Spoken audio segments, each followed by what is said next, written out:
Maaaring tama ang kasabihang, ang buhay ay nag-uumpisa sa ika-4 na pang taon.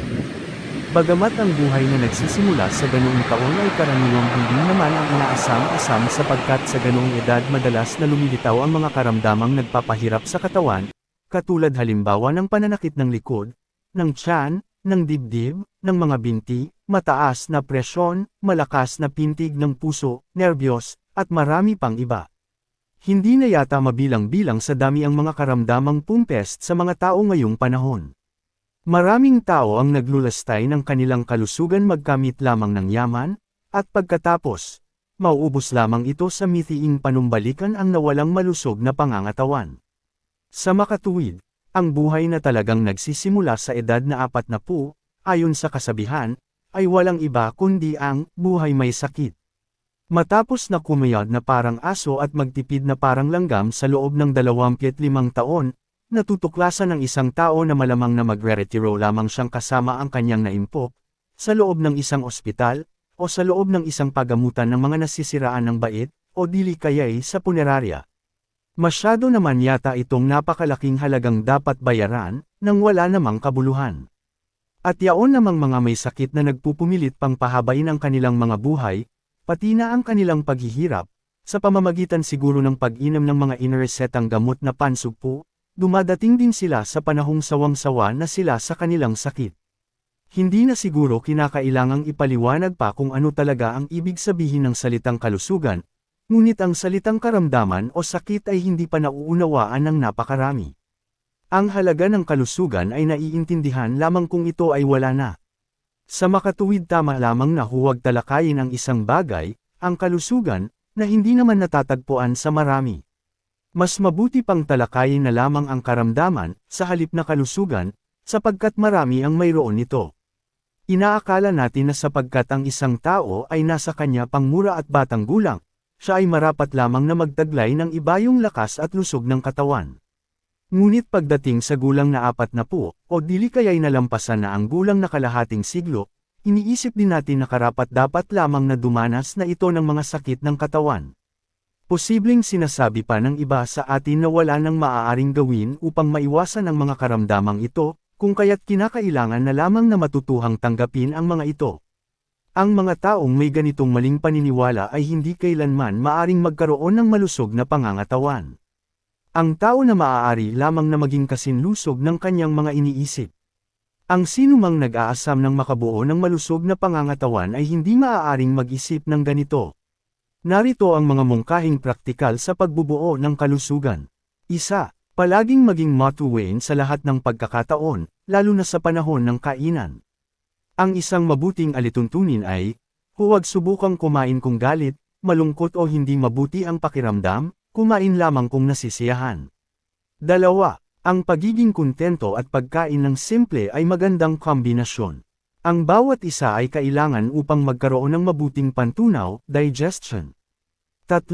Ang paghain ng maraming uri ng putahe sa isang kainan ay masama. Kung ang hayop ay nabubuhay sa simple at kakaunting uri ng mga pagkain lamang, ang tao ay gayon din. Sa pamamagitan ng hindi paghain ng napakadaming uri ng pagkain sa hapagkainan, maaaring magpaiba-iba ng hain.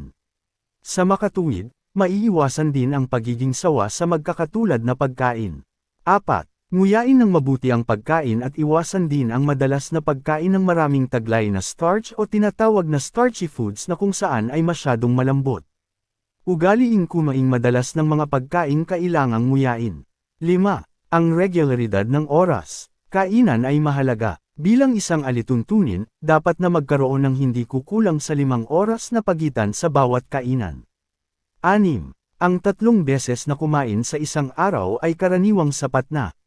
Subalit para sa mga taong ang trabaho ay ang mag-isip, at sa mga taong palaupo lamang, ang 2 beses na kumain sa isang araw ay mas mainam pa kaysa sa 3.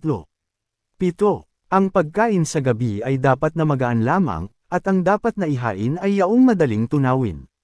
Bago matulog, dapat na wala ng laman ang tiyan at nagpapahinga na sa gawaing pagtutunaw. 8. Ang mga gulay at prutas ay hindi dapat pinaghahalo sa isang kainan, sapagkat ang gulay at prutas ay hindi mabuting kombinasyon. 9. Nagkakaroon ng fermentasyon o pangangasim ng sikmura sa tuwing kumakain o umiinom ng mga pagkaing may asukal at gatas, kung kaya't ang mga katulad nito ay makabubuting iwasan. 10. Ang madalas na paggamit ng asukal na puti at matatamis na jelly ay pinagmumulan ng sipon o plema, dapat lamang nabawasan ang paggamit ng mga ito. 11. Ang gatas ay isang pagkain at hindi isang inumin. Kung gagamit nito, haluan ng mga pagkaing kailangan nguyain, o dili kaya'y sipsipin ito ng dahan-dahan. Kung ito ay mahahaluan ng sapat na laway sa pagmunguya, maiiwasan ang pamumuo nito sa sikmura. 12. Ang pagtulog agad-agad bago o matapos kumain ay nagpapabagal ng pagtunaw, gayon din naman ang mabigat na pag-iisip at pagtatrabaho. Ang ilang minutong pahinga at pagre-relax bago kumain at ang masaya at magaang ehersisyo sa loob ng 30 minuto pagkatapos kumain ay magdudulot ng magandang epekto sa pagtunaw. Ang paglalakad-lakad ang siyang pinakamabnoti sa lahat ng ehersisyo. 13. Ang karne ay hindi kailangan sapagkat sapat na ang nakukuhang protina sa mga butil, mga gulay na may buto, cottage cheese at nuts para sa pangangailangan ng katawan. Sapat na rin ang nakukuhang fats mula sa nuts, mga oliba at krema. 14. Ang sili, mustasa at mga atsara ay nakasasama at hindi dapat na ginagamit. Ang madalas na pagkain ng mga ito ay siyang isang sanhi ng pagkakasugat, ulcer, o pamamaga ng tiyan. 15. Ang paggamit ng maiinit na pagkain o inumin ay dapat ding iwasan. Pinahihina nila ang mga lamad ng lalamunan at tiyan. 16. Ang pag-iinom ng marami sa oras ng kainan o pagkatapos nito ay hindi dapat na ginagawa, lalong-lalo na ng sinumang madalas na kumain ng tinatawag na starchy foods. 17. Ang pinakamainam na oras upang uminom ng tubig ay kung wala ng laman ang tiyan, sa umaga pagkatapos pa lamang gumising, at 30 minuto bago kumain. Ang pag-inom sa mga oras na binggit ay nakakatulong sa paglilis ng sikmura at nagsisilbing parang isang pagligo sa loob ng katawan. 18. Ang malalim na paghinga, pag-awit o pagtawa ay nakatutulong sa sirkulasyon ng dugo sa tiyan at nagpapainam sa kalidad ng mga katas na pantunaw. Tumutulong ang mga ito sa pagtunaw. 19. Pagkagising sa umaga, ang isang malamig na palaigo kasunod ng maagang pag-ehersisyo ay nakabubuti. Kung hindi maganda ang pakiramdam sa ganitong paraan, maligo muna ng mainit na tubig at sundan ito ng magagaang ehersisyo bago magsuot ng damit upang lumamig muna ang katawan. Hindi dapat na magsuot ng saplot samantalang mainit pa ang katawan. Ang mainit at nakalilinis na palaigo bago rin matulog ay nakakabuti kung ginagawa ng mga 2 beses sa loob ng isang linggo. 20. Dapat na papasukin ang hangin at sikat ng araw sa loob ng pamamahay. Ang silid tulugan ay dapat na presko. Ang mainit na hangin ay nakapagpapahina ng mga baga at nagdudulot ng tuberkulosis. 21. Malasin ang maliwanag na bahagi ng buhay. Huwag malungkot at palaging nagrereklamo. Ang pag-aalala at kawalang kasiyahan ay mas masahol pa ang ibinubunga kaysa sa mga maling asal sa pagkain. 22. Bilang pangwakas, ang mapayapang pakikitungo sa Diyos at tao ay kailangan para magkaroon ng kaligayan at kalusugan. Kung inaakala natin na ang sakit ay nanggagaling lamang sa mga mikrobyo, niloloko natin ang ating sarili. Ang karamihan ng mga dumadapong karamdaman ay bunga ng panghihina ng resistensya ng ating katawan, at ito naman ay sanhi ng mga pagmamalabos at mga bisyo. Sa ganitong paraan lamang maaaring kumapit ang mga sakit. Kung gayon, upang maiwasan ang sakit huwag ituon ng pansin sa mga naglipang mga mikrobyo kundi sa ating sariling katawan. Kung hahayaan natin ang sariling katawan na manatiling malusog, tayo ay hindi maaaring tablan ng anumang sakit. Ikaw ay kung ano ang iyong kinakain. Sabihin mo sa akin ang iyong mga kinakain at sasabihin ko naman sa iyo kung ano ka. Hindi natin gaanong pinapansin kung ano-ano ang mga sangkap ng ating kinakain, kung ano-ano ang laman ng mga bagay na magiging bahagi na ng ating katawan, dugo, himaymay at iba pa. Bagkus, iniisip natin na kung masarap ang lasa ng ating kinakain, ito ay nangahulugang mabuti sa ating kalusugan. Magtataka pa ba kayo kung bakit marami sa inyo ang may sakit? Ang tiyan ng tao ay hindi nilalang ng Diyos upang maging libingan lamang ng mga bangkay ng patay at embalsamadong hayop. Ang mga kakatkayang hayop ay madalas na ibinabiyahe muna ng napakalayo at dumadanas ng laking hirap bago umabot sa palengke.